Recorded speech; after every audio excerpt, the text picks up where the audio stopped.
choisi Jésus pour guider ma vie.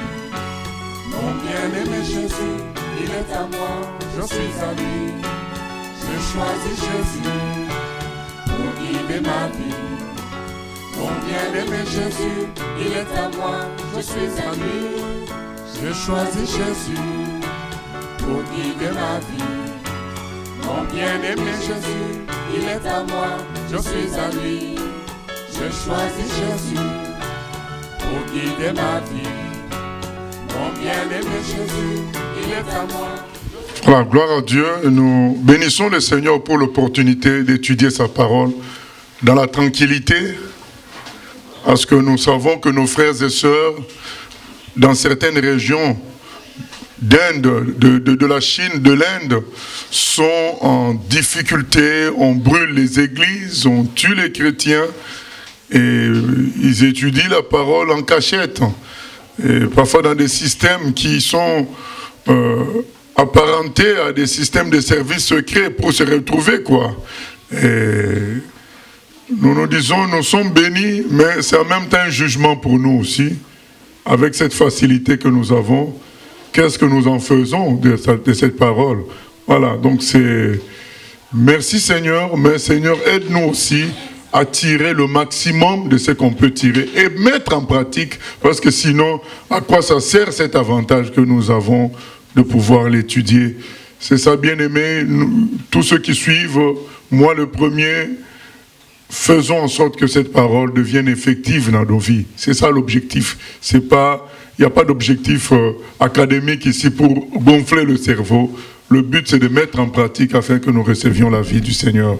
Voilà, comme c'est écrit, l'homme ne vivra pas seulement de pain, mais de toute parole qui vient de la bouche du Seigneur. Que chacune de ces paroles contribue à notre vie. Et nous en étions arrivés au chapitre 23 du livre des Rois. C'était le réveil du temps de Josias.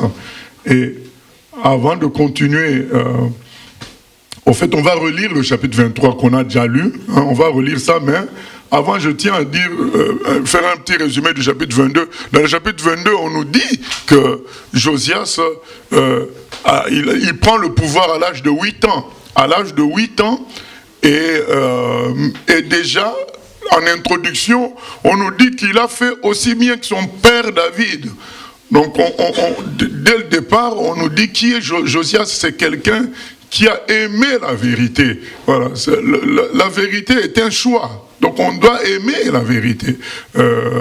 Face à la vérité et au mensonge, voilà, il y a des gens qui aiment la vérité. Josias a aimé la vérité. Et il y a ce détail-là qui dit qu'il a fait aussi bien que son père David, il s'en est même pas écarté. C'est pas une phrase qu'on retrouve que chez Josias, donc on retrouve ça chez 2 ou 3 rois encore. Et c'est pour nous dire quelque chose. C'est pour nous dire que Dieu a fixé les choses dans les Écritures. Nous qui venons après, les Josias, les je ne sais qui dans le monde, nous ne pouvons pas prétendre devenir de nouveaux fondements à l'écart des fondements qui sont déjà dans la Bible. Puisque quand on compare, dans les phrases, quand on loue les rois qui sont venus après David, on les compare au pilier David. Et on n'a jamais dit que l'un d'entre eux a dépassé David. Même si nous pensons que David n'était pas le meilleur des hommes, mais dans son service avec Dieu, c'est lui qui a été fixé comme pilier de roi. Et donc Dieu veut qu'on regarde à David pour tirer les leçons de sa relation avec David, du service de David. Dieu aurait pu dire Josias a fait mieux que David ou Ézéchias. Mais il ne le dit pas. Il dit à chaque fois, c'est comme David. Jamais dépassé. C'est pour nous dire, même si peut-être en tant qu'humain, si on devait compter les péchés, peut-être que Josias en a fait moins que David. Mais nous sommes en train de parler de l'œuvre de Dieu dans David. Donc Dieu fait de cette œuvre-là un pilier pour nous tous. Donc de sorte que, même si en tant qu'humain, on va peut-être faire moins de péchés que David, on ne va pas le dépasser dans le service. Dans sa relation avec Dieu, comment ces choses ont été fixées, ça a été fixé comme ça. Puisque à chaque fois Dieu dit, c'est comme David. C'est comme David. Et même quand il doit aider Israël, il dit, c'est à cause de mon serviteur David. Voilà. Donc c'est pour nous dire que ce genre de phrase, on retrouve ça aussi dans l'Apocalypse, lorsqu'on dit que les fondations de la Nouvelle Jérusalem, c'était les noms des 12 apôtres. Et les portes, c'était le nom de 12 tribus d'Israël. Donc, on ne peut pas prétendre avoir, je ne sais pas quoi, une histoire nouvelle. Donc, l'histoire a été fixée pour le Nouveau Testament, les 12 apôtres, et pour l'Ancien Testament, les 12 tribus. Les choses ont été fixées comme ça. On entend parler d'une 13e tribu. Il y a les Américains qui disent que c'est eux la 13e tribu. Les Congolais disent que c'est eux la 13e tribu. Donc chacun sa tribu, il se crée une 13e tribu et c'est la tribu. Donc, bien aimé, tout ça c'est zéro. Dieu a déjà fixé les choses dans la parole, c'est 12 tribus. Il n'y a pas une 13e. Voilà. Même si, voilà, vous pouvez paraître une nation beaucoup plus spirituelle que l'Israël d'avant et que l'Israël d'aujourd'hui, vous restez en dehors des 12 là. Voilà, donc vous créez pas, il ne faut pas créer un ensemble pour compléter les 12. On ne peut plus compléter ça. Ça a été fixé comme ça, 12 tribus. Respectons ce qui a été fixé par Dieu. Et d'ailleurs, il y a un verset qui dit, malheur à ceux qui déplacent les bornes anciennes. Donc les bornes que Dieu a fixées, il a fixé ces gens-là, il a fixé son histoire avec Israël comme un repère pour nous. Donc on ne peut pas dire que l'Église a remplacé Israël. Non, c'est notre repère. On ne dit pas qu'ils sont meilleurs que nous, parce que il est écrit que tous ont péché, sont privés de la gloire de Dieu. Nous parlons de l'organisation de Dieu. Nous ne parlons pas des individus en tant que personnes extraordinaires. On parle plutôt du travail de Dieu avec eux, qui est qui sont des bornes que Dieu a fixées pour nous qui allons venir après. Et le fait de comparer à chaque fois un roi comme Josias, parce que quand on lit l'histoire de Josias, humainement parlant, on peut se dire, mais le monsieur a été beaucoup plus pur que David, humainement parlant, c'est ce qu'on peut dire. Quand on lit l'histoire d'Ézéchias, même chose, mais sauf que quand on voit l'erreur d'Ézéchias à la fin, on se réfère, on dit, ah tiens, David a fait quand même mieux. Voilà. Mais quand on lit les débuts de l'histoire, on dit, mais ces gens-là, Ézéchias et Josias, semblent beaucoup plus sérieux, beaucoup plus attachés à Dieu, mais quand on va en profondeur, on se rend compte que non, Dieu ne dit pas les choses enfin. Quand il dit David, l'homme selon mon cœur, eh bien, il a fixé les choses qu'on regarde à David. Bien aimé, ce que je dis là est très important, parce qu'aujourd'hui, il y a au siècle précédent, au XXe siècle, au XVIIIe siècle, au XIXe siècle, il y a eu aussi des gens extraordinaires qui ont fait aussi des exploits avec Dieu. Mais bien, c'est très bien tout ce qu'ils ont fait avec Dieu, mais ils ne remplacent pas comme piliers ceux qui sont dans la Bible. Ceux qui sont dans la Bible, c'est ça qui a été fixé pour que nous tous, on se base dessus pour construire. Maintenant, que tu sois plus tard au ciel, au-dessus de David, ça c'est Dieu qui jugera. Mais sur terre, pour notre fonctionnement, Dieu a fixé les choses dans la Bible. C'est ça. Donc, quand toi, tu veux avoir un bon comportement, tu prends ta Bible, tu commences à examiner les bons comportements des serviteurs de Dieu dans la Bible. Parce que, à regarder un serviteur vivant qui fait des exploits, tu risques de copier des choses que tu penses être bonnes, mais qui ne correspondent pas à la volonté profonde de Dieu dans la Bible. Pour être en sécurité dans le copiage, copie les gens en observant la Bible. C'est beaucoup plus prudent. Je ne dis pas que on doit peut-être, Paul a dit, soyez mes imitateurs comme je le suis de Christ, mais en imitant quelqu'un, on limite quelqu'un de vivant, on limite en fonction de son imitation à lui, des gens qui sont dans la Bible, en commençant par Jésus-Christ lui-même. Donc, les bornes ont été fixées dans la parole de Dieu, parce qu'on entend plusieurs arguments aujourd'hui. Il y a des nouveaux apôtres qui peuvent écrire avec la même autorité que Paul, c'est faux. Donc, ceux qui ont reçu l'autorité de l'infaillibilité scripturaire, c'est les gens qui sont dans la Bible. Nous, tous ceux qui venons après, nous pouvons écrire, mais ça doit être filtré, lu à travers la Bible, non pas comme quelque chose, même si ça produit des ravages en faveur, contre le royaume des ténèbres, nous devons tout regarder selon la logique de ce qui a été déjà écrit. Que personne ne nous trompe. D'ailleurs, à l'âge de 26 ans, donc dans le chapitre 22, on nous dit qu'à l'âge de 26 ans, le monsieur est tellement attaché à Dieu qu'il commence à faire des travaux dans le temple, et en faisant les travaux dans le temple pour arranger le temple du Seigneur, on découvre quoi? On découvre les Écritures. Donc, on nous présente Josias comme un homme bon, un homme de vérité. Et à son époque, il y avait aussi, lui il était roi, donc il était un roi, mais il y avait aussi une prophétesse Hulda et d'autres peut-être prophètes. Mais il y avait aussi des sacrificateurs, le souverain sacrificateur Ilkija. Il y avait tous ces gens-là. Mais quand, dans les fouilles, dans les décombres du temple, on découvre les Écritures, Ilkija, souverain sacrificateur, Shaphan, le secrétaire, ils lisent ça, ils tremblent de tout leur corps, ils amènent ça à Josias, qui lit aussi, qui tremble et qui déchire ses vêtements. Il dit, nous sommes dans le péché. Vous voyez, c'était des gens bons, parce que après on a consulté la prophétesse Hulda. Si on est parti la consulter, c'est qu'elle était digne de confiance. Que ce soit Hulda, que ce soit Josias, que ce soit Ilkija, c'était des gens tels les choses sont présentées, on nous les présente comme des gens corrects. Mais cependant, ils étaient dans l'erreur. Pourquoi ils étaient dans l'erreur? Parce qu'ils n'avaient pas les Écritures. Je reviens encore sur l'importance des Écritures. Que personne ne nous trompe. Être bon ne suffit pas.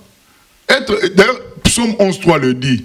Quand les fondements sont ébranlés, le juste, que fera-t-il? Donc même quand on a un cœur de juste, si on n'a pas le fondement des Écritures, on se perdra.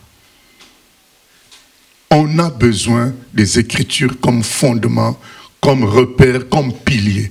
Et quand Josias entend les Écritures, il déchire ses vêtements, il dit, on est dans l'erreur, qu'est-ce qu'on va faire? Qu'est-ce que Dieu va faire de nous?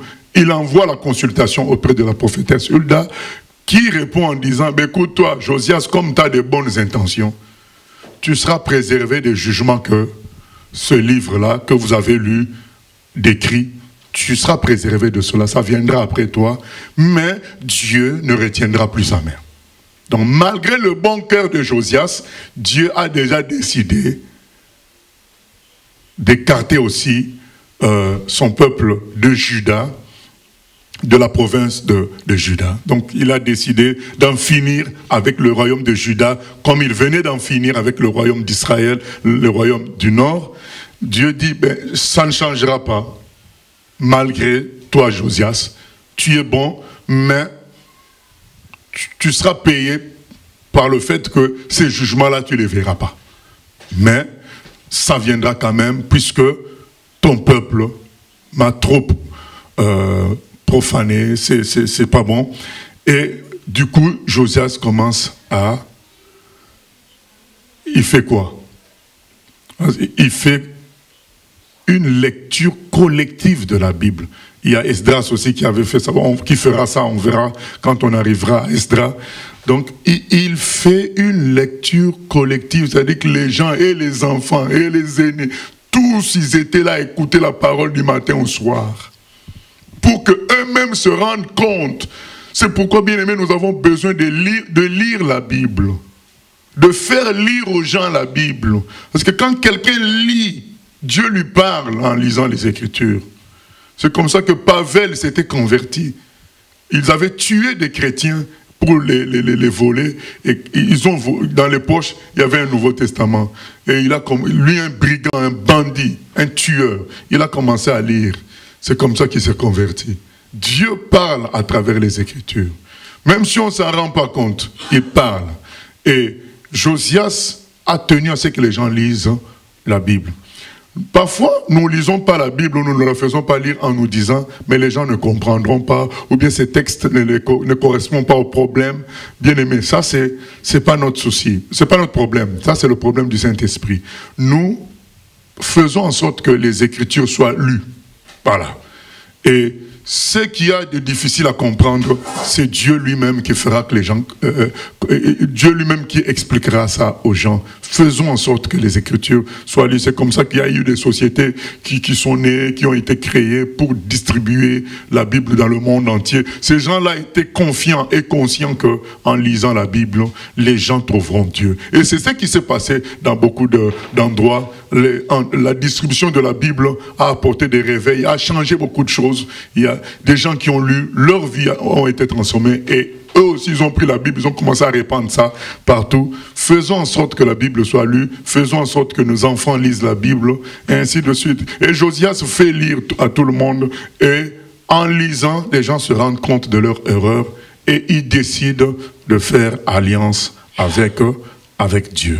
C'est comme ça que nous parlons du réveil. Le réveil passe par là.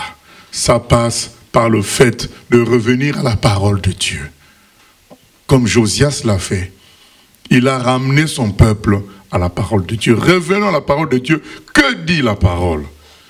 Et à partir de là, il a commencé à faire des réformes et à changer des choses. Donc on va lire donc à partir du chapitre 23, toutes les réformes que Jonas a commencé à apporter, à changer, les purifications qu'il a commencé à apporter, afin que le Saint-Esprit soit à l'aise, Dieu soit à l'aise pour travailler au milieu de son peuple. Il n'y a pas de réveil sans purification. Nous lisons le chapitre 23. 2 Rois 23. Le roi Josias fit assembler auprès de lui tous les anciens de Juda et de Jérusalem. Puis il monta à la maison de l'Éternel, avec tous les hommes de Juda et tous les habitants de Jérusalem, les sacrificateurs, les prophètes et tout le peuple, depuis le plus petit jusqu'au plus grand. Il lut devant eux toutes les paroles du livre de l'Alliance qu'on avait trouvé dans la maison de l'Éternel.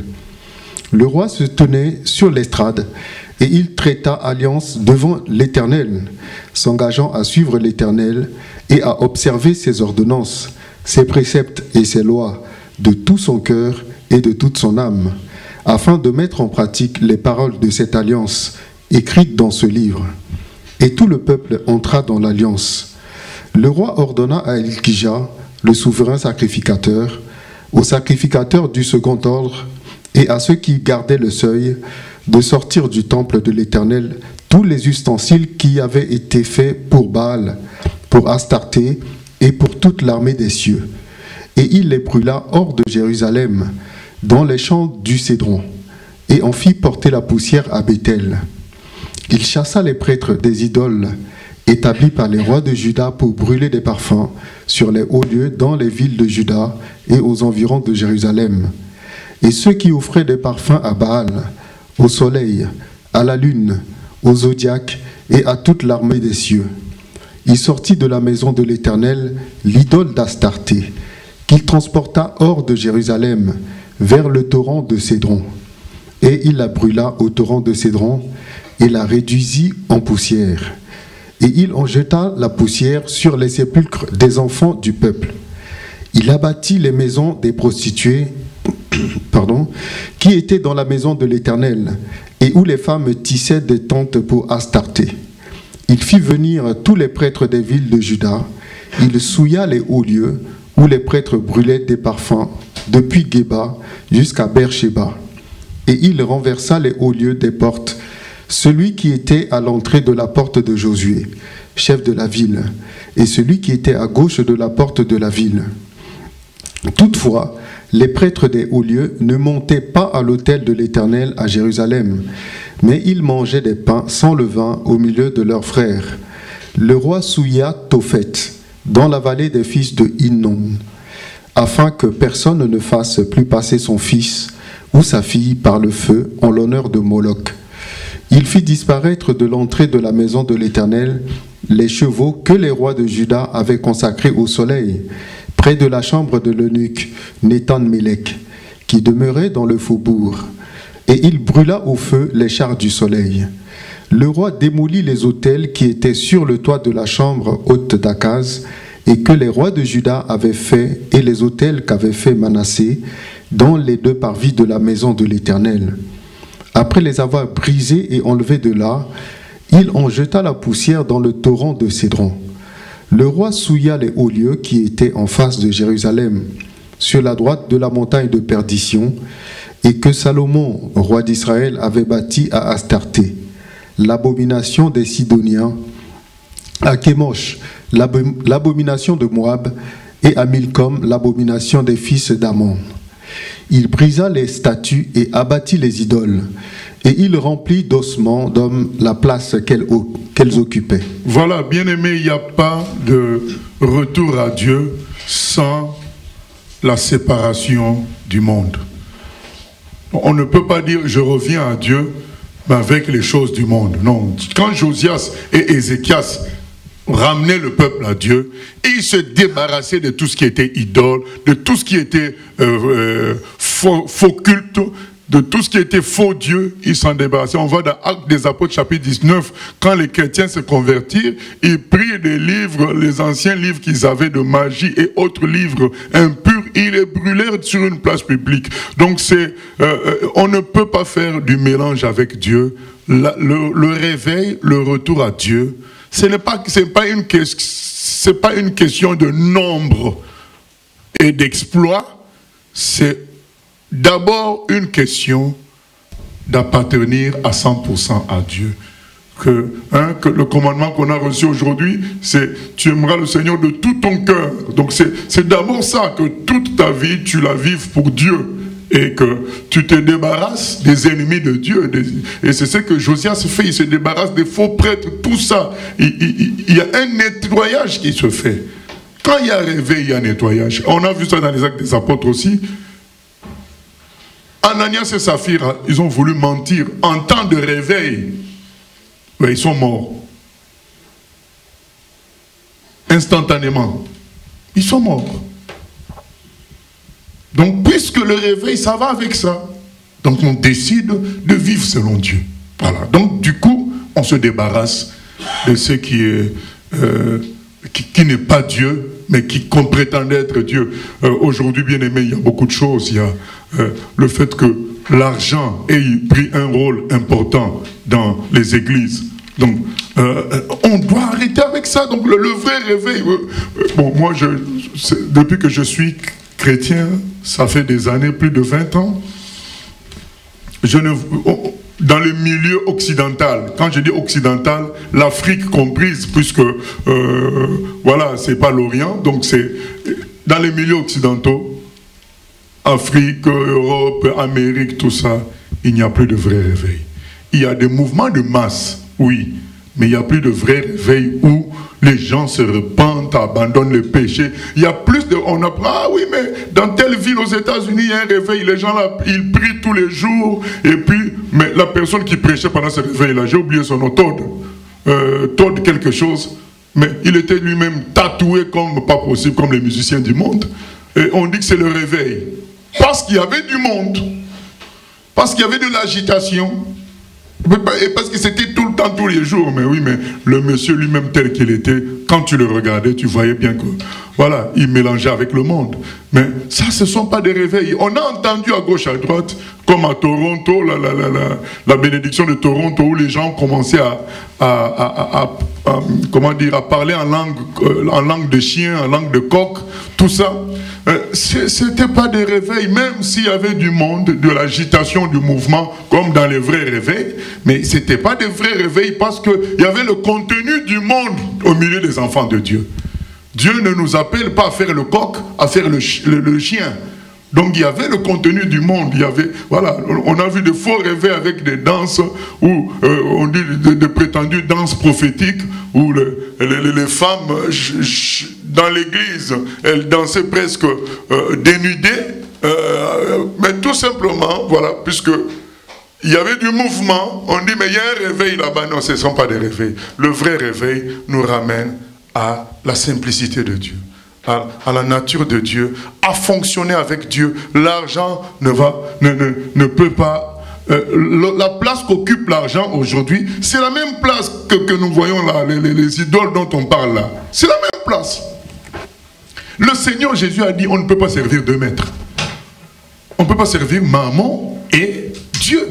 Il l'a dit. Donc, à notre époque, nous ne voyons plus vraiment des idoles, sauf dans le catholicisme.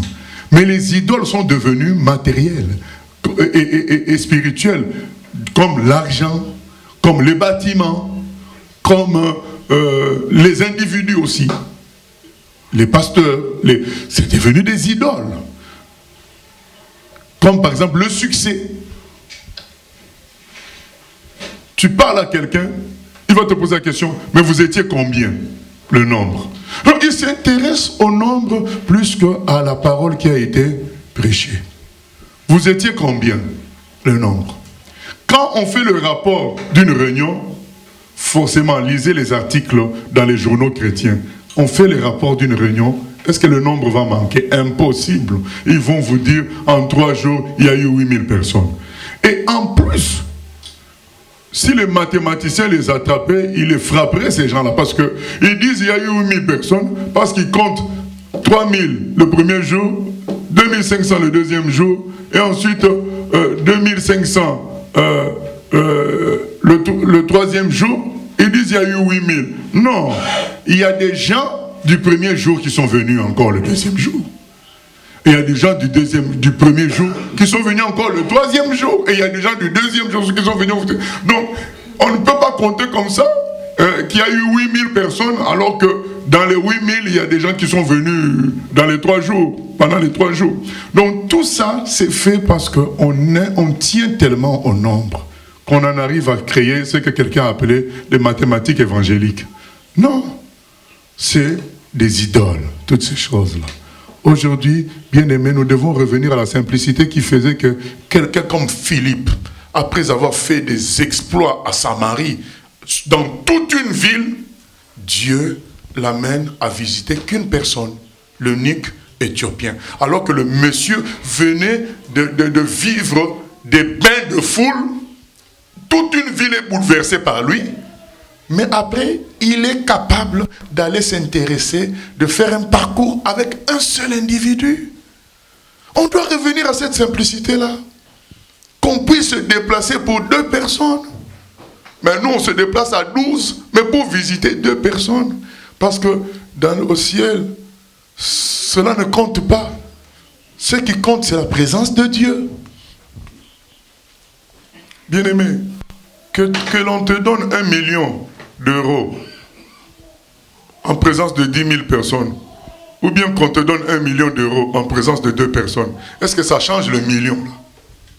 Ça ne change pas. Mais que Dieu soit là quand on est à 3 et qu'il soit là quand on est à 10 000, ça change quoi? Le plus important, ce n'est pas les 10 000, c'est Dieu.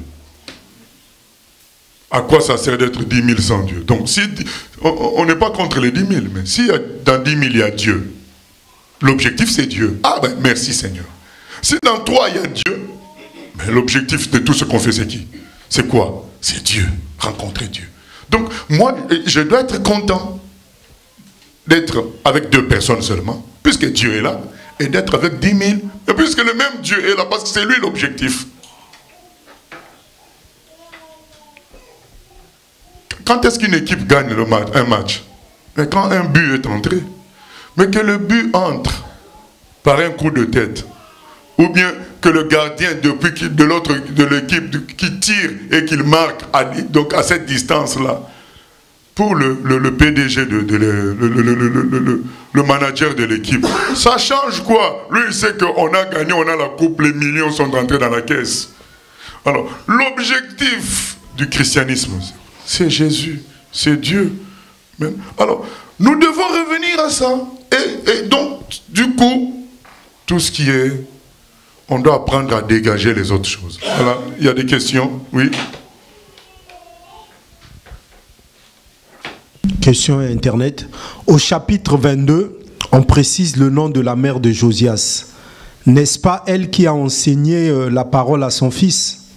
C'est possible que ce soit ça, mais il y a aussi les sacrificateurs, comme on a vu dans le cas, vous savez, du garçon qui devait être éliminé, mais qui a été gardé par sa tante et par un souverain sacrificateur. Oui, il y a des souverains sacrificateurs, il y a eu des prêtres en dépit des mauvais rois qui faisaient un bon travail en secret. Donc c'est possible aussi, tout ça. Voilà. Donc nous continuons, verset 15.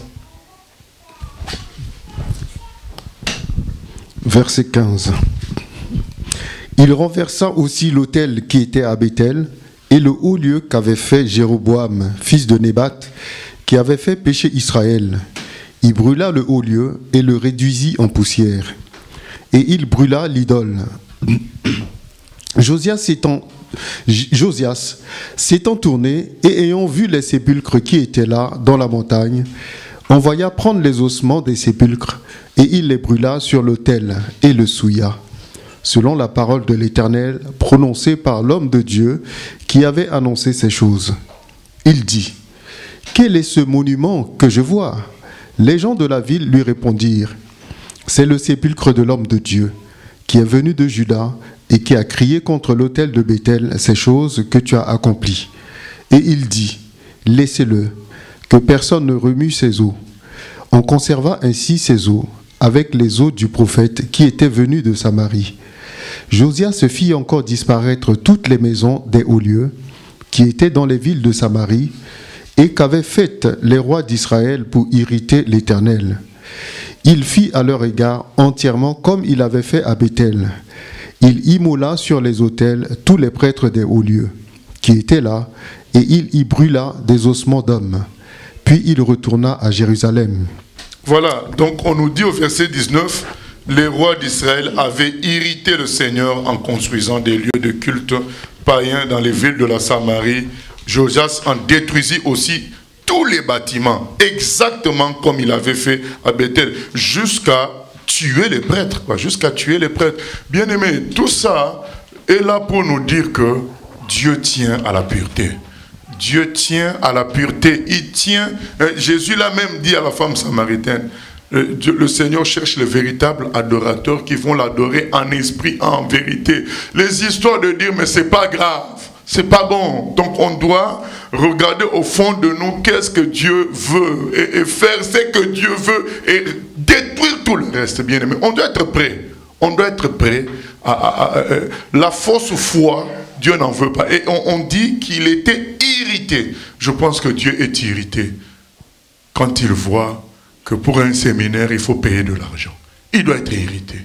Il dit, mais je leur ai donné gratuitement, ils ne veulent pas, eux, donner aux autres gratuitement. Il doit être irrité quand il voit ce qu'on voit aujourd'hui des chanteurs chrétiens qui se mélangent avec des chanteurs du monde pour faire ils appellent ça des featuring. Donc, tout ça, il doit être irrité de voir le mélange qu'il y a entre les choses du monde et les choses qui le concernent lui. Bien aimé, on ne dit pas que tout est mauvais, mais on dit tout simplement, soyons prêts à faire le nettoyage. Le nettoyage est nécessaire. Non, le nettoyage va avec le réveil. Sinon, il n'y a pas réveil. S'il y a réveil, il doit y avoir un nettoyage aussi en même temps. C'est ce qu'on voit là. Mais bien aimé, c'est tout un chapitre de nettoyage. Il ne fait que nettoyer. Il fait que ça. Vous croyez que il n'a que ça à faire? C'est un roi. Il a des jardins à visiter. Il a des fêtes à faire.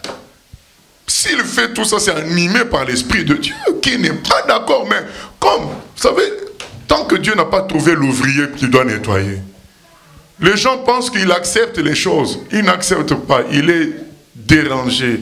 Il est irrité.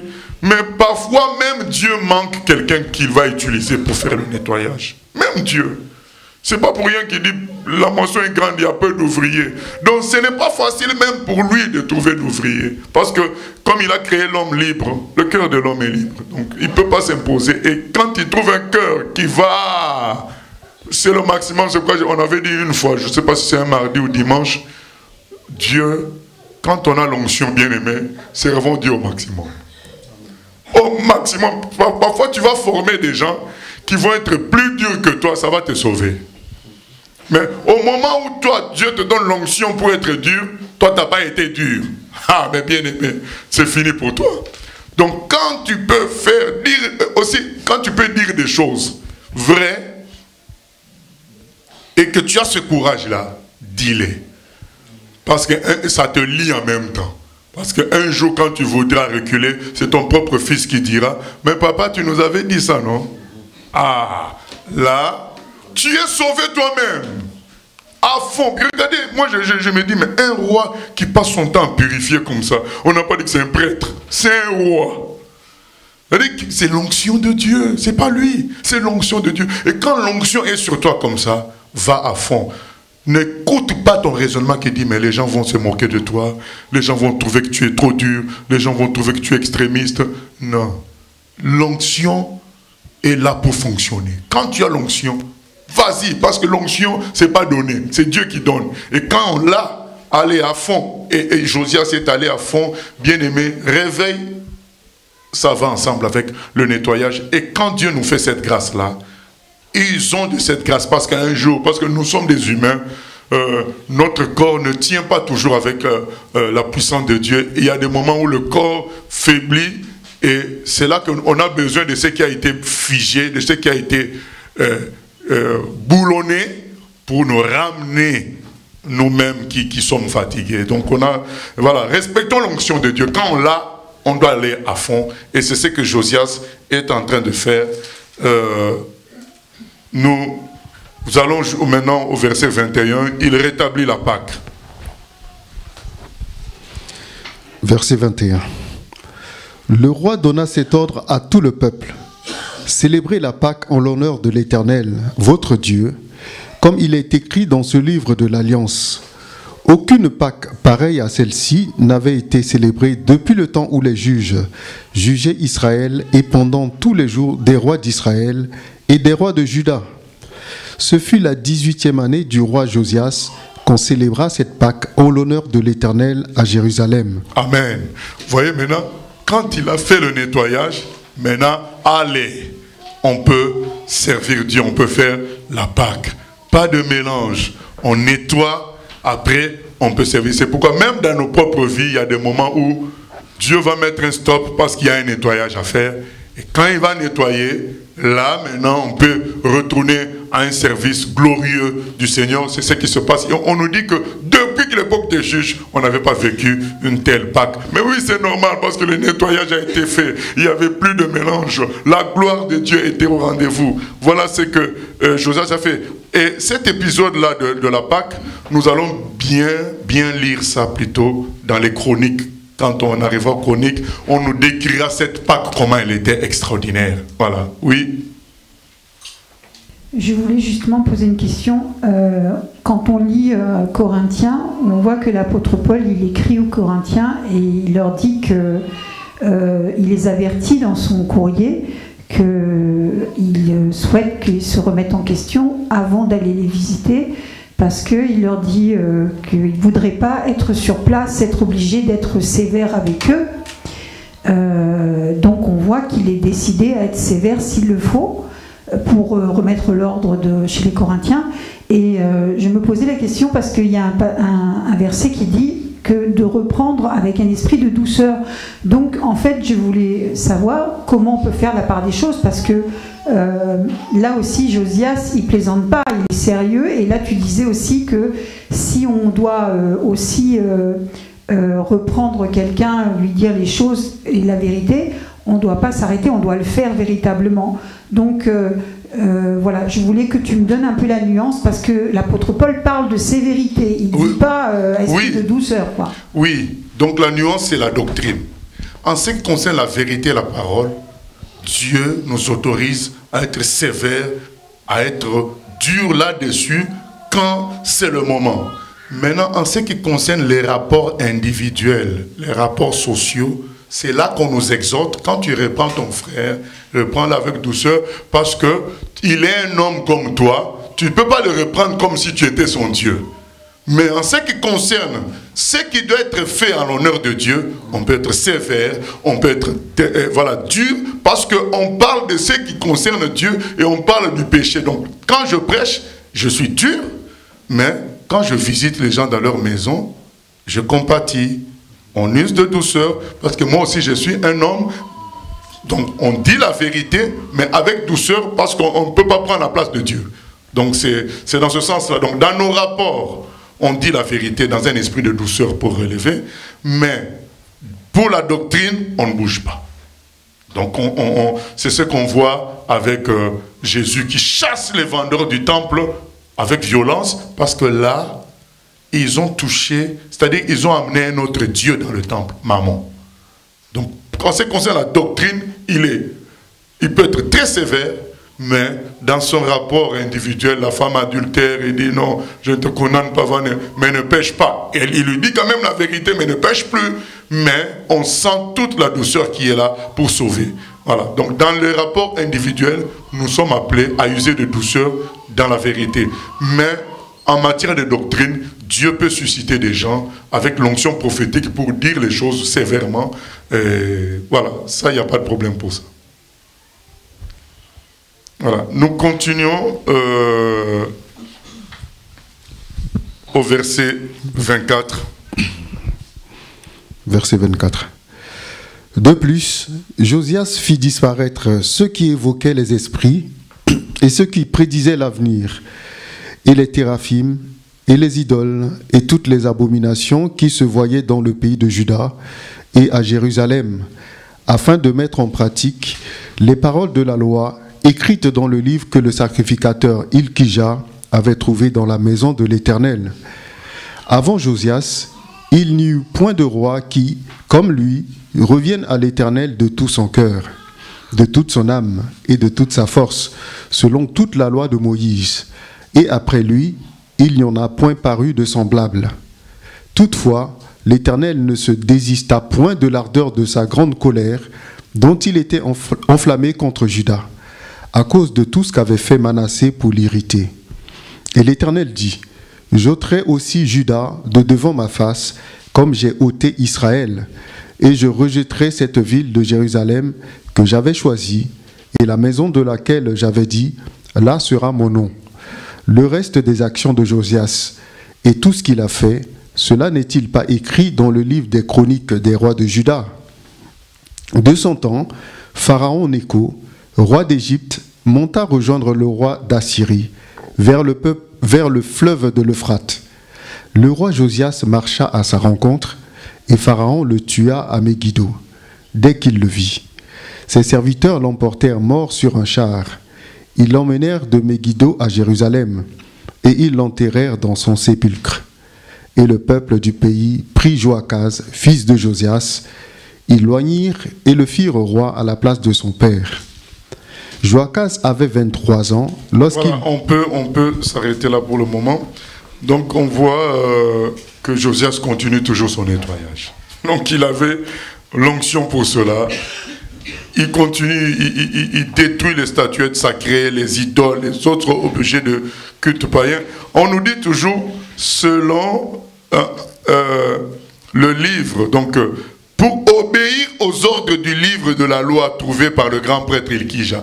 Donc Josias prenait la parole, il suivait tout ce qui n'était pas normal. Allez, on élimine. C'est ça que Dieu nous recommande. Prenons la parole, lisons. Voilà, suivons ce qui est dans la parole. Et c'est ce que Josias a fait. Et on le vendredi, mais retourner à l'Éternel avec un si grand dévouement, ben il n'y en a pas eu. Voilà. Josias, c'est un exemple. J'avais dit, il y avait David, il y avait Ézéchias, il y avait aussi Josias. Il y a eu quelques bons rois, il y a eu Asa, tout ça, mais à chaque fois il y avait des bémols. Mais les trois là, ils ont vraiment fait le service du Seigneur comme il faut, et Josias terriblement, mais malgré ça, Dieu, il est écrit au verset 25, au verset 26 plutôt, cependant la colère du Seigneur à l'égard du royaume de Juda était si grande qu'il refusa de se laisser apaiser. Tant le roi Manassé l'avait irrité. Donc les choses étaient déjà arrêtées pour le Seigneur. Alors, les choses étaient déjà arrêtées. Juda devait être exclu de son territoire. C'était déjà arrêté, malgré la parenthèse Josias. Ça nous apprend quoi? Que le jugement du monde est déjà arrêté. Donc on peut connaître une génération de 30 ans de bons chrétiens, mais ça ne va pas arrêter le fait qu'un jour il y aura un jugement dernier Hein, tout va s'arrêter. Dieu jugera l'humanité, il détruira la terre. Voilà, c'est déjà arrêté parce que le péché est entré dans l'homme et a fait des ravages, de sorte que tout doit être refait. Et c'est ça que, malgré des parenthèses que je propose que chacun de nous soit pour ce monde, comme le frère Paul dit, que chacun de nous soit comme un flambeau brillant dans ce monde de ténèbres. Donc soyons des parenthèses, mais sachant que malgré la parenthèse que nous sommes, que nous pouvons être, eh ben, il y aura un jugement dernier. Parce que souvent, l'erreur des parenthèses, c'est quoi? On veut rester dans la parenthèse. Donc, Dieu fait un réveil avec nous, on prêche la vérité, Dieu fait des merveilles, et on veut rester comme ça. On oublie qu'on doit aller annoncer au monde entier ce que nous vivons avec Dieu. Non, on veut faire une bonne église, rester entre nous, comme on a compris les choses, et bâtir une ville entre nous. Mais non, non, non. Dieu, avec lui, c'est le mouvement. Si on peut bâtir des choses, c'est pour nous préparer au mouvement. Ce n'est jamais pour rester entre nous. Comme les apôtres commençaient à rester à Jérusalem, Acte 1:8 leur avait dit d'aller en Samarie, déjà dans toute la Judée et la Samarie, et jusqu'aux extrémités de la terre. Eh bien, ils ont commencé quand les choses marchaient bien, les sacrificateurs se convertissaient, les gens les craignaient, le nombre augmentait, il y avait des finances, les gens vendaient les maisons, donnaient... Donc, ils ont oublié, non, qu'il fallait le mouvement. Attention, bien-aimés, à s'asseoir sur un réveil. Dieu fait un réveil, allez, nous on commence à construire notre propre empire. C'est ce qui s'est passé avec Yonggi Cho. Il a fini par mettre l'église en bourse. Vous imaginez?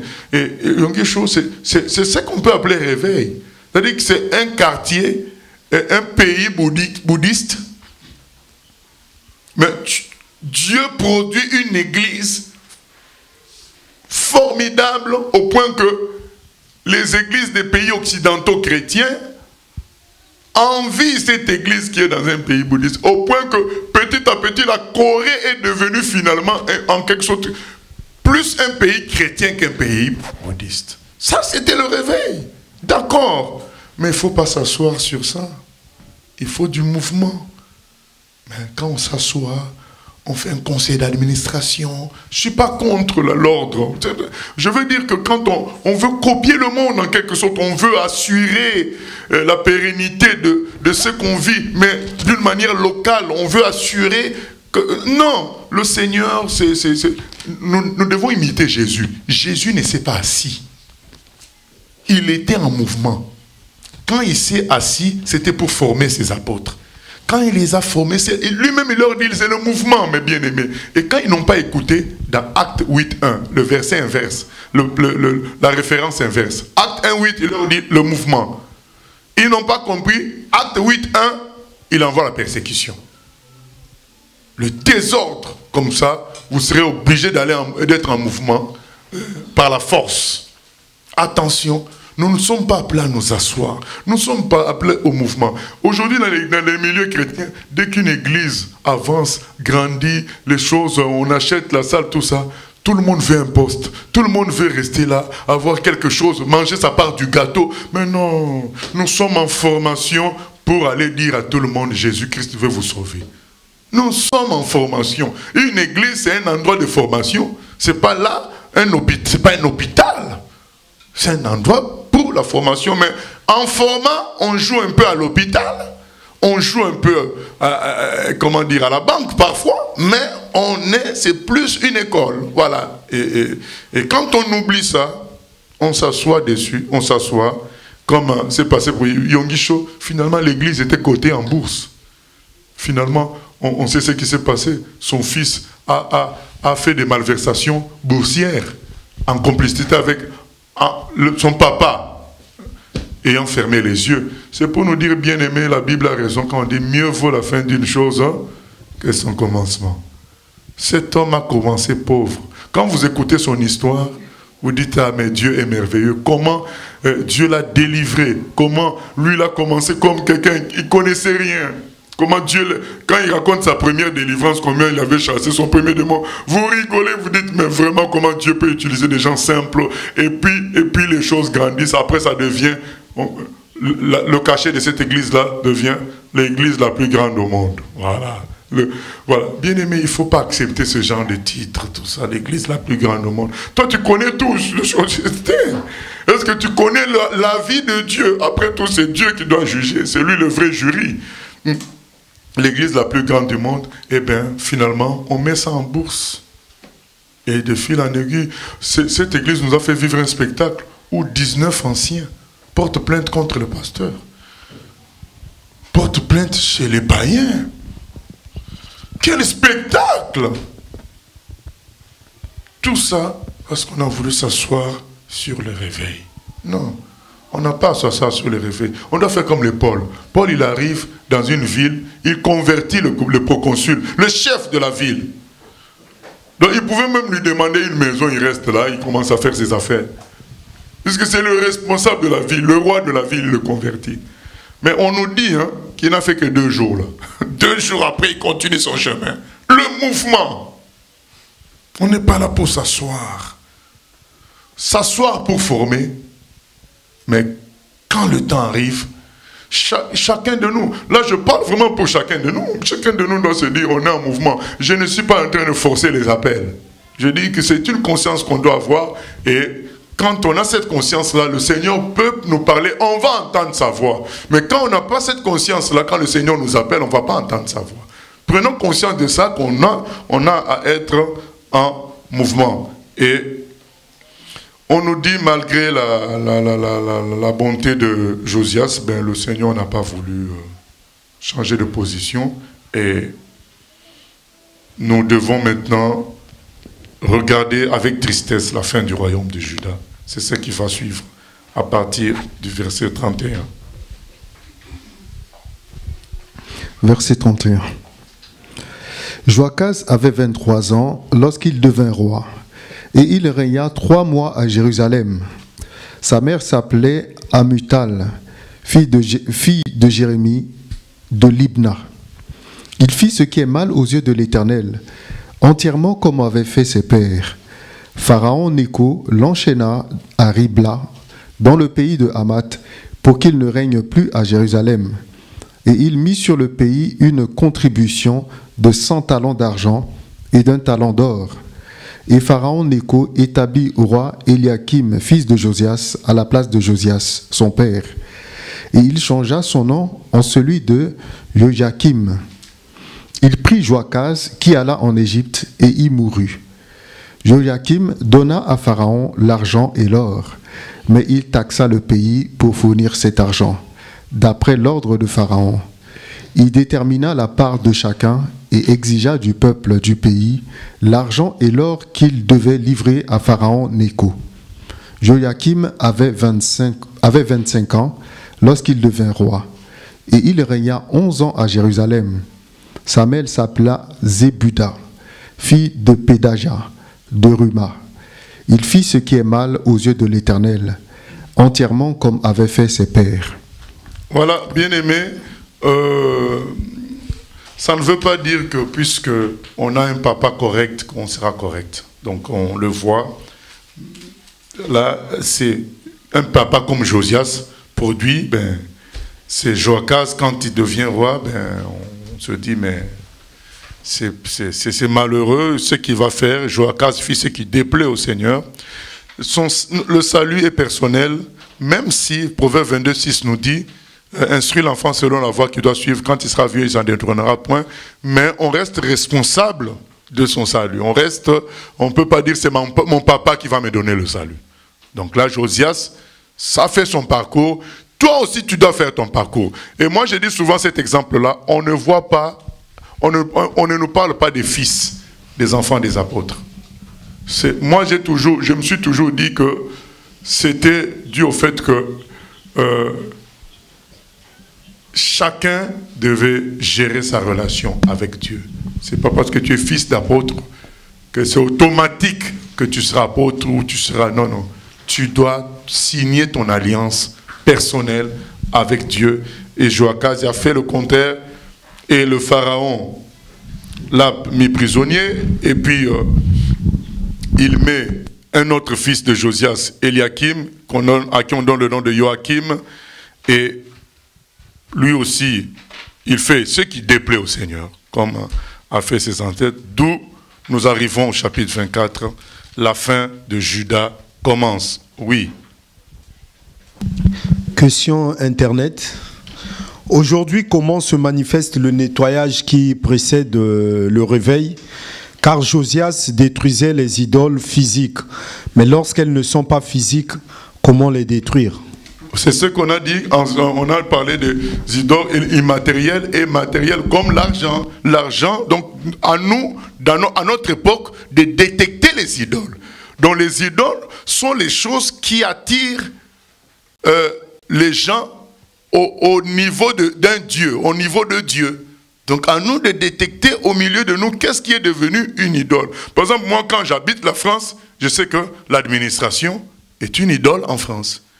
Et beaucoup de pasteurs sont tombés alors qu'ils avaient le feu du réveil, en voulant trop mettre de l'administration dans la façon de faire, ils ont perdu complètement le feu. Ils ont voulu, et deuxième chose qui est comme une idole en France, c'est la sécurité sociale. Donc, les gens veulent faire tout en sécurité au point qu'ils perdent la foi en Dieu. Et tout ça, donc on doit détecter, voir, mais quelles sont les idoles de notre époque, de notre lieu. Par exemple, pour un pays comme le Congo, une des idoles, c'est la danse. Donc les gens aiment trop danser. Donc à nous de voir, mais non, mais la danse qu'on voit dans notre église, mais ça c'est pas la danse de Dieu là. Là c'est la danse plutôt culturelle. Donc à chaque fois, nous devons nous-mêmes détecter les idoles qu'il y a. Le Saint-Esprit de toute façon va nous éclairer. C'est-à-dire qu'on verra quelque chose qui prend la place de Dieu chez les gens. On verra ça. On verra ça. Et l'idole aujourd'hui, là c'est tous les milieux confondus chrétiens, c'est le bâtiment. Quand on a acheté le bâtiment, mais attends, c'est fini. Donc c'est comme si on a atteint le paradis. Donc c'est une grande idole. À nous de voir maintenant.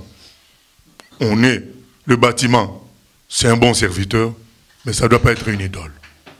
Voilà. Donc, tout à l'heure, je priais pour quelqu'un au téléphone. La personne était dans la rue. Elle était en train de vomir. C'était une délivrance. Et dans mon esprit, il y a une pensée qui est venue. Ah, si on avait la salle, j'aurais déjà... voilà, un frère l'aurait amené pour qu'on fasse bien la délivrance dans l'un des bureaux. Mais la voix du Saint-Esprit m'a dit, c'est Jésus qui délivre, ce n'est pas un bon endroit. Et bien aimé, tout est fini au téléphone. Après, même si quand on a fini la prière, elle a continué jusqu'à ce que je la voie chez un frère. Donc, elle continuait à vomir jusqu'à ce que quand moi je la vois, il n'y avait plus, j'ai prié pour elle physiquement, il n'y avait plus rien.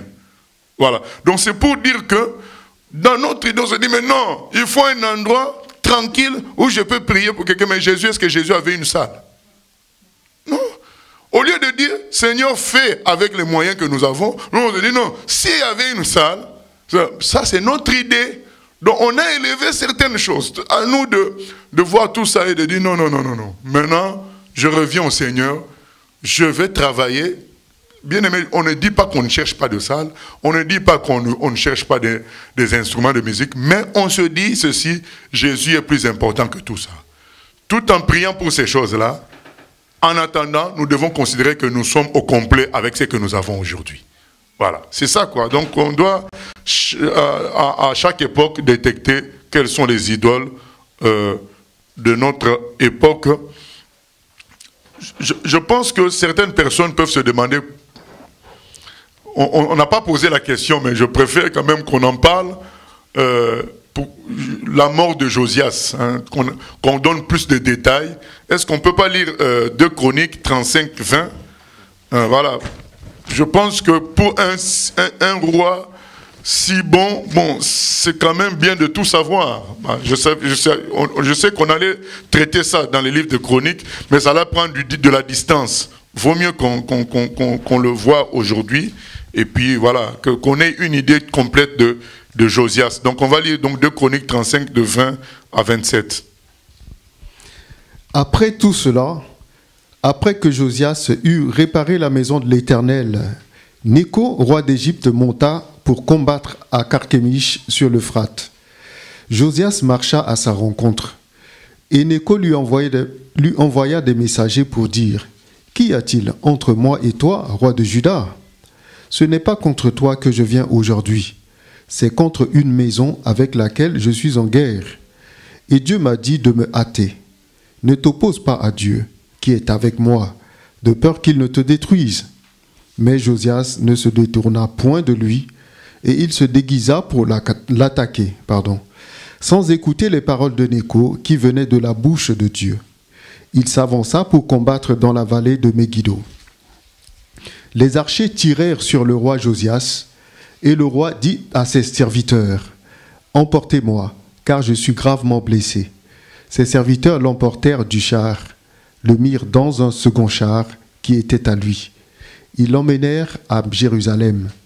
Il mourut et fut enterré dans le sépulcre de ses pères. Tout Juda et Jérusalem pleurèrent Josias. Jérémie fit une complainte sur Josias. Tous les chanteurs et toutes les chanteuses ont parlé de Josias dans leurs complaintes jusqu'à ce jour, et en ont établi la coutume en Israël. Ces chants sont écrits dans les complaintes. Le reste des actions de Josias et ses œuvres de piété, telles que les prescrit la loi de l'Éternel, ses premières et ses dernières actions, cela est écrit dans le livre des rois d'Israël et de Juda. Le peuple du pays prit Joachaz. Voilà, donc on peut s'arrêter là. Cela est écrit dans le livre des rois de Juda. Donc on voit que Josias est mort bêtement parce qu'il est entré dans un combat que Dieu ne lui avait pas demandé. Bien aimé, ça aussi, ça fait partie des problèmes. Bien, la puissance de Dieu ne nous autorise pas à tout faire. Malgré tout ce que Dieu peut faire avec nous, nous devons être sous ses ordres. On a entendu, moi j'ai connu une époque où les chrétiens à gauche, à droite, il y en a qui allaient au mont Everest combattre les mauvais esprits de la montagne Everest. Il y en a qui allaient sur des ponts combattre les esprits des eaux. Qui vous a envoyé? Donc chacun se donnait un mandat pour aller combattre des esprits territoriaux. Bien aimé, pour se défendre, on n'a pas besoin de mandat. Mais pour aller attaquer, on a besoin de mandat. Il faut que le Seigneur nous parle pour aller attaquer quelque part. Mais pour se défendre, non. Donc c'est devenu une coutume. Donc, au fait, les gens ont voulu transformer la terre en un endroit safe, donc pur, pas de démons. Donc on va aller sur la montagne Everest, on va livrer combat contre les démons qui dominent sur la terre. Hein, et étant donné que pour eux, c'est dans les lieux élevés qu'il y a les esprits, on parle des hauts lieux aussi dans la Bible quand on lit là. Les hauts lieux, c'est supposé que, bon, c'est là-bas qu'on trouve les divinités. Donc on va aller à la montagne Everest, on va aller dans tel endroit. Je me souviens, nous, une fois dans la région parisienne, on est parti même la nuit dans une forêt, quoi. Mais quand il y a eu des mouvements dans la forêt, bien aimé, les chrétiens tremblaient, hein. Donc, c'est-à-dire que on veut s'inventer des combats parce que on est de Dieu, l'armée de Dieu. Mais non. On a déjà le commandement, faites de toutes les nations des disciples. Allons évangéliser. Mais les histoires d'aller combattre des esprits à gauche, à droite, qui t'a envoyé? Si Dieu ne t'a pas envoyé, bien aimé, les gens qui ont été au début de cette église, la première année, nous avions fait le tour, on a prié du Zénith, on est même parti prier même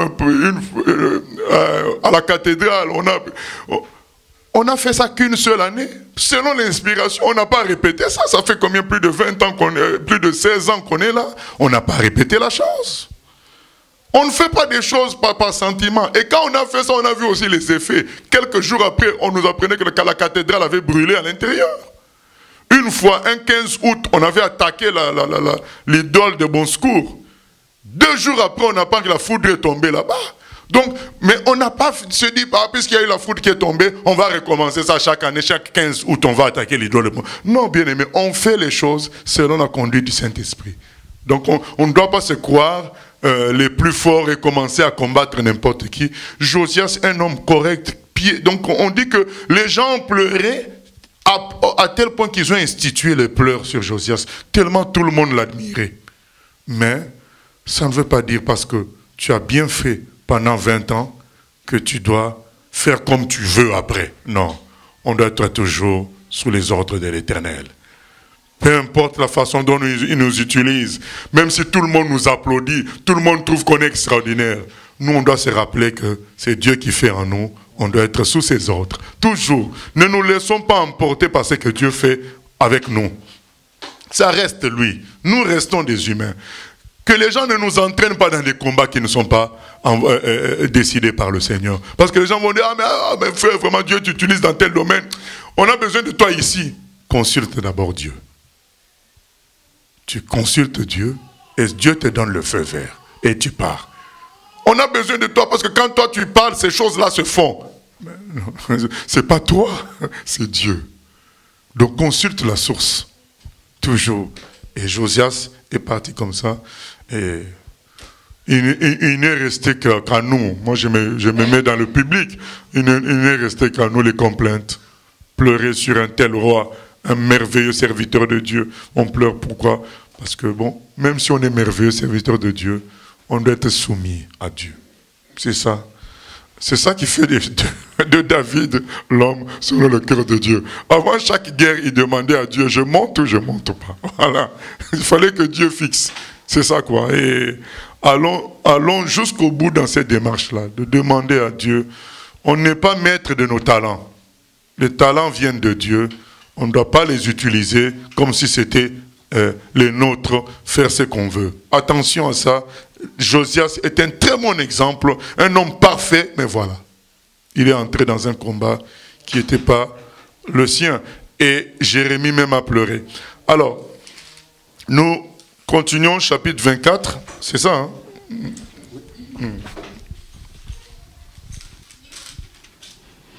Oui, chapitre 24. Une petite question, pasteur. Oui.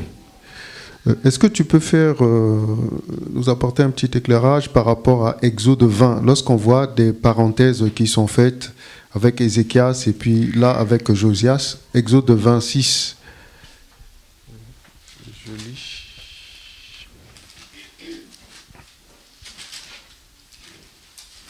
Exode 20 verset 6. On peut prendre 5 aussi. Hein. Tu ne te prosterneras point devant elle et tu ne les serviras point. Car moi, l'Éternel, ton Dieu, je suis un Dieu jaloux qui punit l'iniquité des pères sur les enfants jusqu'à la 3e et à la 4e génération de ceux qui me haïssent et qui fait miséricorde jusqu'à 1000 générations à ceux qui m'aiment et qui gardent mes commandements. Donc on a vu Josias qui était, malgré ça, comment il a fini, la désobéissance. Est-ce qu'on peut considérer cette désobéissance-là et puis le fait comment Dieu a refusé de changer son jugement. Oui, non, moi je ne pense pas que ça cause de cette petite désobéissance. Ça c'est vraiment quelque chose de... Pour moi c'est quelque chose de personnel, quoi. C'est-à-dire que il devait rester serviteur de Dieu, il ne l'a pas été. C'est pas comme les autres qui ont entraîné tout le monde à pécher, tout le monde. Lui n'a pas péché du genre, il adorait quelque chose, mais il a péché par rapport à son rapport avec Dieu comme étant son chef. Exode 20, c'est dit à chaque fois de ceux qui m'aiment et de ceux qui me haïssent. Donc, ça nous montre que chacun de nous, même si mon papa a péché, ça dépend de moi. Si moi, je continue dans son péché, la malédiction tombe sur moi. Si moi, j'aime le Seigneur, la malédiction va s'arrêter.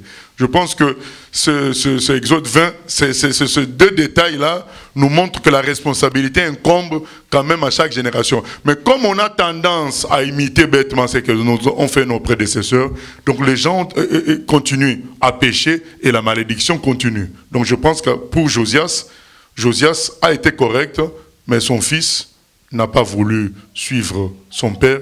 Il a subi sa propre déchéance, quoi. Oui. Mais on voit aussi un peu plus haut, là, au chapitre 22, où le Seigneur dit à Josias, parce que tu t'es humilié, je te recueillerai auprès de tes pères, mais après toi, il va se passer telle chose, quoi. Donc, Dieu déjà a prévenu que ce qui allait se passer après lui, oui, c'était... mais on le dit aussi qu'après, que malgré la bonté de Jonas, Dieu a dit qu'il ne changera rien. C'est ça. Ça a été déjà décidé. Hein. Mais ça ne veut pas dire que Dieu a fait de son fils un homme mauvais. Non, non. Il l'a vu à l'avance. Voilà, mais je veux dire, là, en fait, c'est pas l'attitude de Josias qui a fait que les choses se sont passées comme ça. Ah, d'accord, c'est ce que tu veux dire. Ah, voilà. Ok, non. Donc, non, oui, c'est pourquoi je dis que voilà, c'est sa relation personnelle avec Dieu, mais Dieu avait déjà décidé que on ne peut rien changer là. Le péché, comme on a dit, le jugement dernier viendra. Malgré tout ce qu'on peut faire. Et ça, aujourd'hui, il y a des gens qui pensent qu'ils peuvent transformer, ça s'appelle le Kingdom Now. Donc, ils peuvent transformer la terre en paradis, occuper les postes de président par les chrétiens, que les chrétiens soient les plus riches. Et puis, je sais même qu'au Nigeria, il y a une église qui a toute une ville, hein, où l'impôt, c'est la dîme. Donc, c'est... Est-ce qu'on est contre ça? On n'est pas contre ça. On est contre l'idée de penser qu'on peut généraliser cette expérience-là sur toute la terre et faire de la terre un paradis. Non. Le Seigneur a dit que ça sera détruit. Il y a le jugement dernier qui vient. Et ça ne passe, malgré ces parenthèses-là. Oui? Question Internet. La vallée de Megiddo qu'on retrouve dans l'Apocalypse est spirituellement un moment de malédiction ou autre? Non, c'est vraiment la vallée de Megiddo. C'est pas spirituel. Hein. Donc nous, on pense que ça sera physique. Ça existe toujours jusqu'aujourd'hui, cette vallée-là. On peut quand on visite Israël, ça fait partie de nos visites qu'on fait à chaque fois. Donc on fait à chaque fois la vallée de Megiddo. Beaucoup de guerres ont eu lieu là. Donc c'est un lieu qui a une signification spirituelle dans le monde invisible. Parce que quand on visite ça, on explique toutes les guerres qu'il y a eu. Il y a eu beaucoup de guerres là. C'est un endroit d'une manière physique aussi stratégique côté guerre. Et il y a eu beaucoup de guerres là. Et donc on pense que dans le monde spirituel, il y a quelque chose qui se passe là-bas, à Megiddo.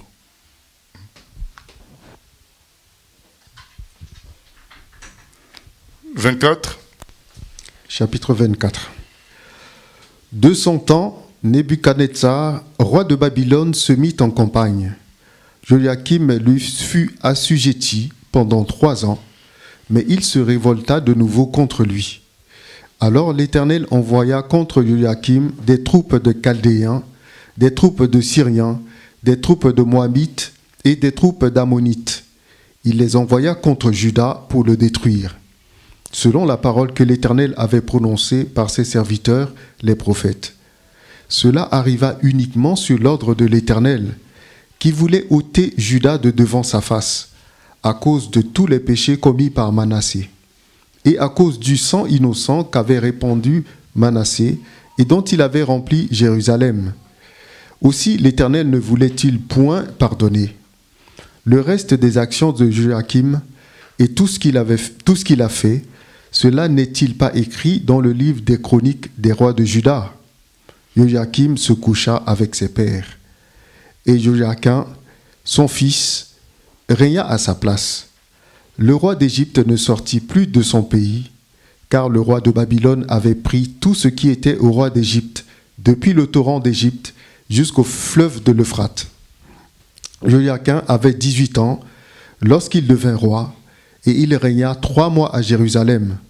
Sa mère s'appelait Nehushta, fille d'Elnathan de Jérusalem. Il fit ce qui est mal aux yeux de l'Éternel, entièrement comme avait fait son père. En ce temps-là, les serviteurs de Nebuchadnezzar, roi de Babylone, montèrent contre Jérusalem et la ville fut assiégée. Nebuchadnezzar, roi de Babylone, arriva devant la ville pendant que ses serviteurs l'assiégeaient. Alors Joachim, roi de Juda, se rendit auprès du roi de Babylone avec sa mère, ses serviteurs, ses chefs et ses eunuques. Et le roi de Babylone le fit prisonnier, la 8e année de son règne. Il tira de là tous les trésors de la maison de l'Éternel et les trésors de la maison du roi. Et il brisa tous les ustensiles d'or que Salomon, roi d'Israël, avait fait dans le temple de l'Éternel, comme l'Éternel l'avait prononcé. Il emmena en captivité tout Jérusalem, tous les chefs et tous les hommes vaillants, au nombre de 10 000 exilés, avec tous les charpentiers et les serruriers. Il ne resta que le peuple pauvre du pays. Il transporta Joachim à Babylone, et il emmena captif de Jérusalem à Babylone la mère du roi.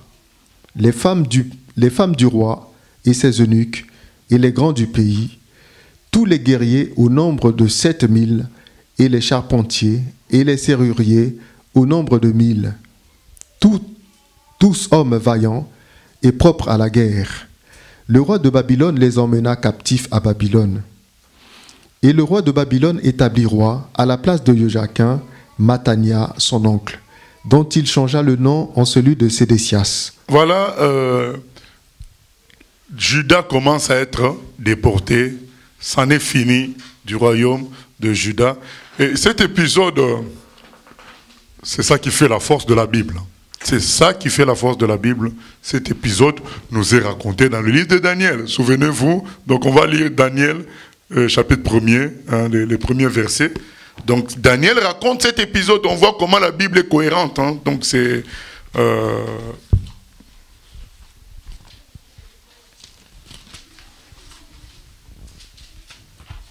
Daniel chapitre 1er, les quelques premiers versets, hein, c'est tout. Daniel 1. La 3e année du règne de Joachim, roi de Juda, Nebuchadnezzar, roi de Babylone, marcha contre Jérusalem et l'assiégea. Le Seigneur livra entre ses mains Joachim, roi de Juda, et une partie des ustensiles de la maison de Dieu. Nebuchadnezzar emporta les ustensiles au pays de Shinéar, dans la maison de son Dieu. Il les mit dans la maison du trésor de son Dieu.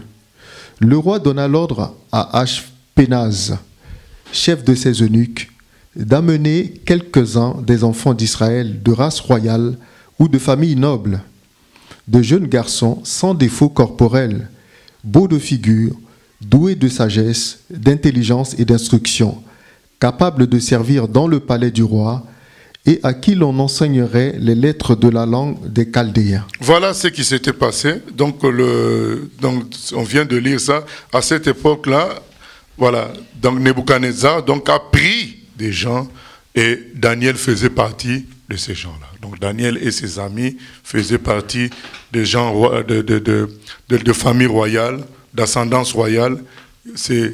Ils sont partis à Babylone. Donc on voit la cohérence de cette histoire. On voit aussi quelque chose, on a dit qu'il y a eu les complaintes de Jérémie sur Josias. Donc on comprend que du temps de Josias, il y avait le prophète Jérémie. Voilà.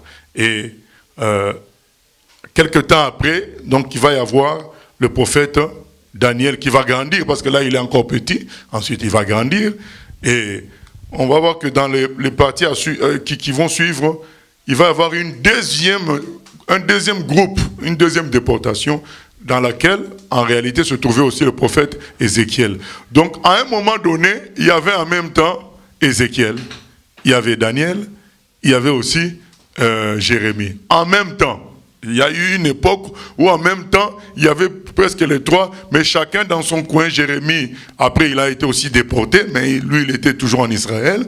Mais pendant que Jérémie est en Israël, Daniel, lui, il est à Babylone. Et Ézéchiel aussi à Babylone, mais ailleurs, on va faire ça dans les rivières, dans le fleuve de Kébar. Voilà, donc c'est quelque chose qui contredit la thèse des branhamistes, comme quoi, à chaque époque, il y a un prophète majeur. Donc c'est ça leur thèse. Ils disent qu'à chaque époque, il n'y a qu'un prophète majeur, comme les livres des prophètes de la Bible. Donc il y a eu Jérémie, Ésaïe, Jérémie, ensuite Ézéchiel, Daniel, tout ça. Et les prophètes se succèdent comme ça, chaque prophète pour chaque époque. C'est faux. Là, on voit qu'à une même époque, il y avait Ézéchiel. On va le voir pour Ézéchiel, mais il y avait déjà là, on voit Daniel qui fait partie des gens pris par Nebuchadnezzar.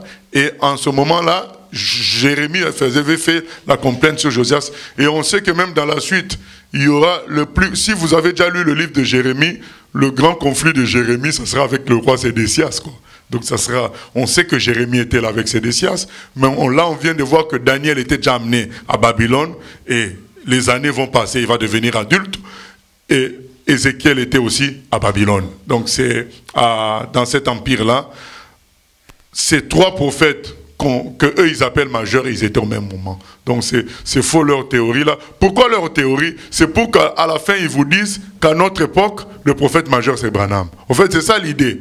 Il commence par te faire admettre qu'à chaque époque, il y a un prophète majeur. Et ensuite, à notre époque, le prophète majeur, c'est Branham, le prophète de l'église de Laodicée. Donc nous sommes à l'époque de Laodicée, selon eux. Hein, et que maintenant, le prophète, c'est Branham. Et il y a un autre fait qui contredit leur théorie, c'est le fait quand on va arriver au prophète Agé et Zacharie, on va réaliser que Agé et Zacharie, ils ont prophétisé au même moment. Voilà, c'était l'histoire de la reconstruction du deuxième temple. Zacharie en a parlé, Agé, donc c'était à la même époque. Donc, ce sont des choses que les humains inventent dans le but un peu de s'attribuer quelque chose. La Bible ne nous appelle pas à inventer, la Bible nous appelle à présenter les choses telles qu'elles sont. Bien-aimés, voilà la chute du royaume de Juda par Nebuchadnezzar. Et nous voyons aussi que quand la chute se passe, à chaque fois qu'on veut s'opposer à ça, on est frappé. Pourtant, c'est la chute du peuple de Dieu. Hein. Donc, c'est le royaume de Dieu, du peuple de Dieu qui est en train de souffrir, mais par la volonté de Dieu. Et comme c'est la volonté de Dieu, tu n'as pas à t'opposer à la volonté de Dieu. Et comme on va le voir, à chaque fois que ces rois-là se révoltaient, ils se révoltaient à cause des faux prophètes qui disaient « Dieu est avec nous, on va triompher ». Mais les vrais prophètes, les Jérémie, disaient « Non, non, non, Dieu nous a quittés, il veut qu'on obéisse ». Ah, antinationalistes, on t'a arrêté. Et aujourd'hui, il y a des faux prophètes qui prophétisent tout le temps. « Ah, mais non, tu seras le premier, tu seras le dernier. Dieu appelle les chrétiens à être riches. » Tout ça, c'est une fausse prophétie. La vraie prophétie, c'est revenir à Dieu. Revenons au Seigneur. Revenons à la parole de Dieu. Revenons à la simplicité. Revenons à l'humilité, à considérer que Dieu est Dieu, nous on est des humains. Voilà. C'est ça. Nulle part dans le Nouveau Testament, dans l'Ancien Testament aussi, on voit des prophéties qui encensent l'homme. Non, il n'y a pas. Voilà. C'est toujours amener l'homme à s'incliner devant Dieu. Voilà. C'est très important de comprendre ces choses-là pour ne pas se faire avoir. Dès que quelqu'un te flatte, surtout quand tu es prédicateur, tu es invité dans une autre église, dès que tu arrives là, tu finis la prédication. Je ne dis pas que tout le monde est faux, on doit se comprendre. Mais sache que parmi les gens qui vont venir te dire « tu as bien prêché », il y a des sorciers dedans. Je ne dis pas que tous ceux qui vont le faire, c'est des sorciers. Mais c'est ça la technique pour affaiblir les serviteurs de Dieu. Satan va envoyer des gens pour t'encenser. Donc maintenant, ça ne veut pas dire que tout le monde qui va reconnaître qu'il a été touché, c'est pas bon, non, je ne dis pas cela. Mais je dis, attention, c'est comme ça que ça se passe. Les prophéties qui viennent de Dieu, ça amène à la repentance, ça amène à s'humilier devant Dieu et les hommes, ça amène à aimer Dieu, mais les prophéties qui viennent du diable, ça élève l'homme, ça amène l'homme à s'attacher aux choses de la terre, à une élévation terrestre. Donc, c'est comme ça qu'on peut différencier les vrais des fausses prophéties aussi. Voilà, que Dieu soit béni. Nous allons prier et que chacun de nous, comme Josias, on doit tirer quand même des choses de Josias. Chacun de nous, comme Josias, fasse alliance avec Dieu autour de la parole pour dire au Seigneur, je tiens à marcher selon ta parole, aide-moi. Voilà, au nom de Jésus. Seigneur, nous venons prier afin que nous aussi nous fassions comme Josias en son temps, faire alliance avec toi. Nous savons que nous sommes des créatures faibles. Nous ne pouvons pas de nous-mêmes pratiquer ta parole, mais nous l'avons choisi quand même, parce que c'est elle qui est la vérité. Nous la choisissons comme notre base de construction, base de vie communautaire, base de vie avec toi, Seigneur. Nous voulons faire cette alliance-là aujourd'hui, te dire que la Bible, c'est elle que nous allons suivre, mais aide-nous, Seigneur, nous te demandons ton aide. Nous te demandons aussi que ce serment-là que nous faisons aujourd'hui, cette alliance, Seigneur, que tu la soutiennes, comme c'est écrit, tu soutiens toutes choses par ta parole. Seigneur, rappelle-nous au moment où nous allons nous écarter, ramène-nous à ta parole. Seigneur, s'il y a à s'écarter, Seigneur, mets-toi en obstacle et ramène-nous sur ta parole. Nous prions, Seigneur, à l'inverse de Josias, nous te demandons de nous aider à t'être soumis, à te demander la permission avant de nous engager dans des combats, Seigneur, à te demander la permission avant de prendre des directions, Seigneur, qui ne correspondent pas à la protection ou à la défense. Tout ce qui est attaque, Seigneur, que tu nous inspires, que tu nous conduises, Seigneur, et quand ce n'est pas de toi, que tu nous freines avant qu'on fasse l'erreur, Seigneur. Nous nous attendons à toi et nous te disons merci pour ces enseignements. Au nom de Jésus. Amen.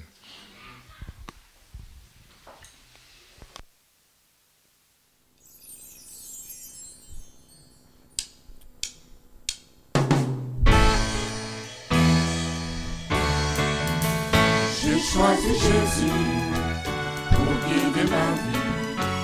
Mon bien-aimé Jésus, il est à moi, je suis à lui. J'ai choisi Jésus pour guider ma vie.